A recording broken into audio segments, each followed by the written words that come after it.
Halo Sobat Ala, pada video kali ini kita akan membahas tentang asma hingga cara mendiagnosis asma berdasarkan Global Initiative for Asthma atau biasa disingkat dengan GINA. Yuk disimak ya penjelasannya.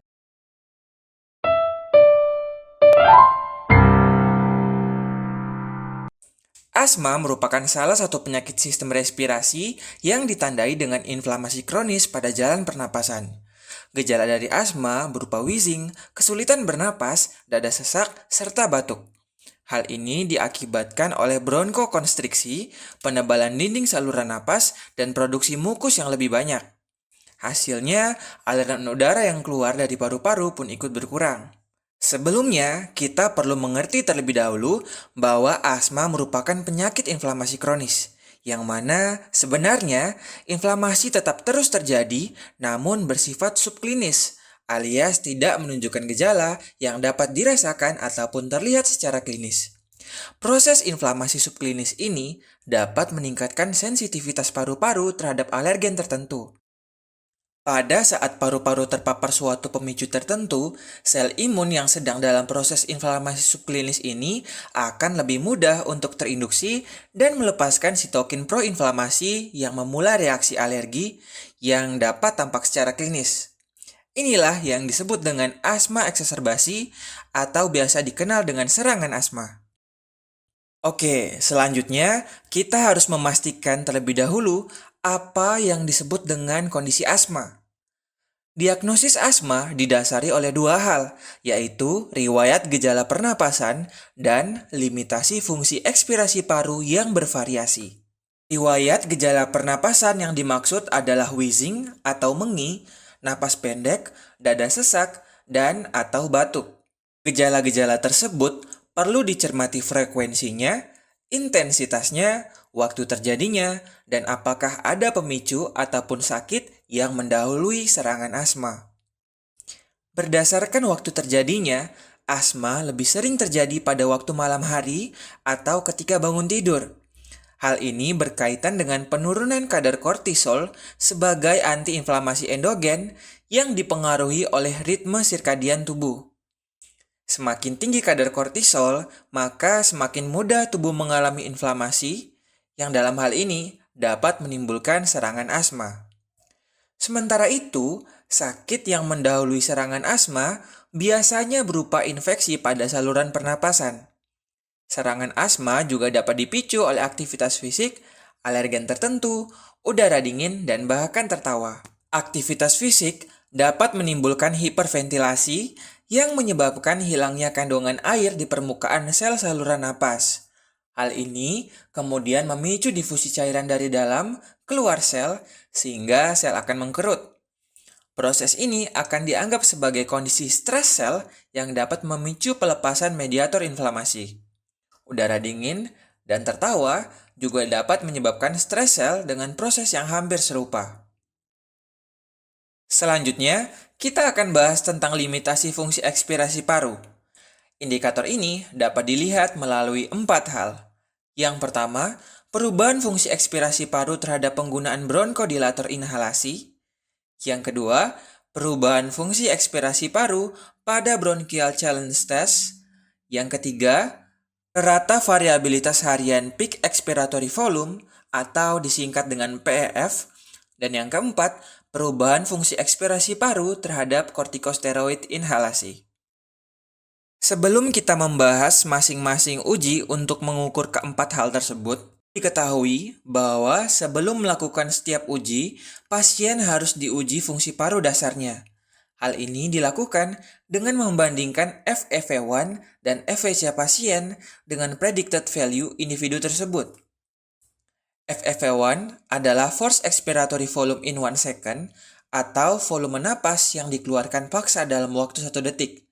Sedangkan FVC adalah forced vital capacity atau kapasitas total paru-paru yang bisa dikeluarkan secara paksa. Apa itu predicted value? Predicted value adalah nilai fungsi paru normal berdasarkan karakteristik individu tertentu. Hal ini diperlukan karena nilai fungsi paru sangat dipengaruhi oleh faktor seperti usia, tinggi badan, berat badan, dan lain-lain. Tujuan membandingkan predicted value ini adalah untuk melihat apakah fungsi dasar paru pasien sudah mengalami penurunan terlepas dari kemampuannya untuk berespon terhadap bronkodilator, kortikosteroid, alergen, maupun pemicu lainnya. Nah, sekarang kita bahas terlebih dahulu limitasi fungsi ekspirasi terhadap bronkodilator inhalasi. Tujuan dari pemeriksaan ini adalah untuk memeriksa responsivitas saluran napas pasien terhadap bronkodilator yang diberikan. Pada pemeriksaan ini, pasien diminta untuk meniup ke corong spirometri sekuat dan secepat mungkin hingga pasien merasa tidak ada lagi napas yang bisa dihembuskan. Tiupan ini dilakukan sebelum dan setelah pasien menerima inhalasi bronkodilator. Pada pasien asma dewasa, angka FEV1 akan meningkat lebih dari sama dengan 10% dari nilai predicted atau lebih dari sama dengan 12% dari nilai pre-bronkodilator. Sementara itu, FVC-nya akan meningkat lebih dari sama dengan 200 ml atau 12% dari nilai pre-bronkodilator. Pada pasien asma anak, FEV1 akan meningkat lebih dari sama dengan 12% dari predicted value.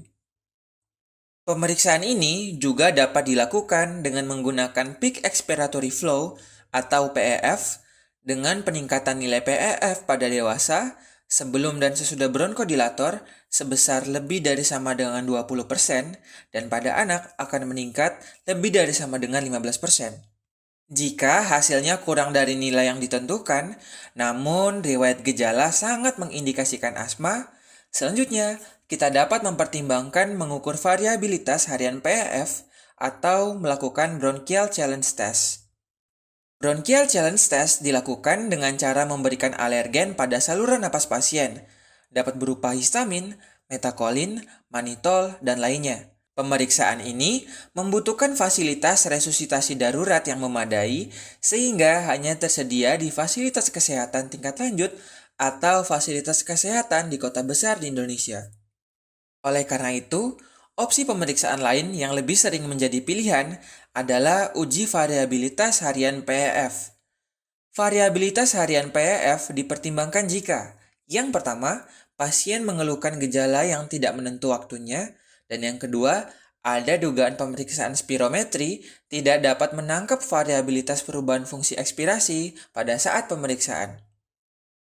Pada pemeriksaan ini, pasien akan diminta untuk memeriksa PEF-nya sendiri di rumah sebanyak paling kurang 3 kali sehari. Hasil yang dipakai di hari itu adalah hasil tertinggi. Setelah tercatat selama 2 minggu, akan dihitung rata-rata variabilitas PEF-nya. Orang dewasa, nilainya lebih dari sama dengan 10% dianggap sebagai asma, sedangkan pada anak-anak lebih dari sama dengan 13% baru dianggap sebagai asma. Apabila semua tes objektif sebelumnya masih tidak konklusif, namun pasien memiliki kecurigaan klinis yang tinggi, maka dapat dilakukan uji terapeutik kortikosteroid inhalasi. Pemeriksaan ini dilakukan setidaknya 4 minggu. Jika dalam jangka waktu tersebut ditemukan perubahan fungsi paru berikut, maka pasien dapat didiagnosis sebagai asma. Nah, sekian dulu video kita kali ini.